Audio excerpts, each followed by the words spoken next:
Moving next on to another professional colleague in the same sphere, someone who's visiting us from Pakistan, someone again who's very articulate, someone we hold in high esteem in terms of Pakistan, the Information Secretary for PMLN Nawaz. Can I invite Professor Ehsan Iqbal to address this conference? Thank you. Bismillahirrahmanirrahim. Honorable Lord Ahmed, Excellency the High Commissioner, the organizers of the conference, and ladies and gentlemen, it is indeed a proud privilege for me to represent my party and leadership in the Kashmir conference being held at a very august place, the House of Lords. And let me compliment our friend and brother Lord Ahmed for carrying the flag which unfortunately was lost, and he has revived the fulfillment of a mission which another member of this house had made as a promise and commitment to the people of Kashmir and South Asia. I am reminded of the words of Lord Mountbatten, which he said on 27th October 1947. I quote, "In consistence with their policy that in the case of any native state where the issue of accession has been subject of dispute, the question of accession should be decided in accordance with the wishes of the people of that state. It is my government's wish that as soon as law and order have been restored in Kashmir and a soil cleared of invaders, the question of states' accession should be settled by the people of Kashmir." So this was the promise which Lord Mountbatten made to the people of South Asia and to the people of Kashmir. But unfortunately, this promise of Lord Mountbatten was forgotten. And we are very indebted to our brother Lord Ahmed that he has reminded this august forum and has taken upon himself the responsibility of fulfilling a promise which remains unfulfilled for over 62 years. It's not just that Lord Mountbatten had made a promise. I think we need to keep reminding ourselves that, as it was very appropriately pointed out by an honorable member of the House, that it was India itself which took this matter to the Security Council. And on 2nd November 1947, after Qaid-e-Azam Muhammad Ali Jinnah had declared and had told Lord Mountbatten that Kashmir's accession was not bona fide one, and since it rested on fraud and violence, in response to this, the Prime Minister of India, Nehru, said, "We have, on 2nd November 47, a day later, we have declared that the fate of Kashmir is ultimately to be decided by the people.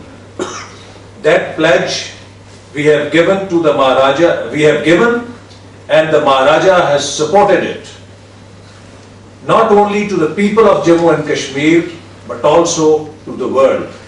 So this is not a bilateral issue. That commitment was made to the international community. It is an international responsibility. We are prepared, when peace and law have been established, to have a referendum held under international auspices like United Nations. So this is the promise of Indian Prime Minister Nehru. This is not a promise or commitment made by any Kashmiri leader or Pakistani leader. And then subsequently to this announcement, in June 1948, India takes this matter to the Security Council, where on 21st April 1948, Security Council passes a resolution to declare ceasefire, and also it announces as an instrument of policy, Security Council's policy, that there shall be a plebiscite in Kashmir to be conducted under an administrator to be appointed by the Secretary General of United Nations.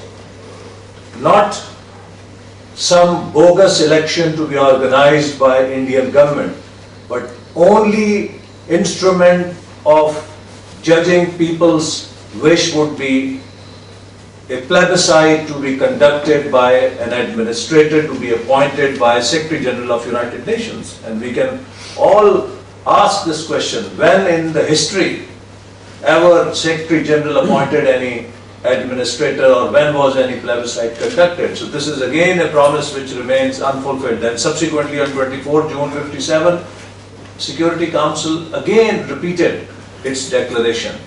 But on 5th February 1964, ladies and gentlemen, Indian leadership had the audacity to come out openly and inform the international community that it cannot fulfill its promise. So India defaulted in 1964 on the UN Security Council resolutions. And look how Security Council has been acting in cases of states which have openly challenged the resolutions of the Security Council. But for this, 46 years have passed and Security Council has conveniently forgotten its own commitment to the international peace and people. So if the international institutions will have double standards, we cannot fight extremism by allowing double standards to be applied in cases of conflict in the Muslim world. If today there is a concern in the world to eliminate extremism, and also there is a concern within Muslim societies how we can establish peace within Muslim societies, then we have to look at the causes which breed extremism in different societies. And I compliment the organizers for putting the right title, that it is justice alone which brings peace.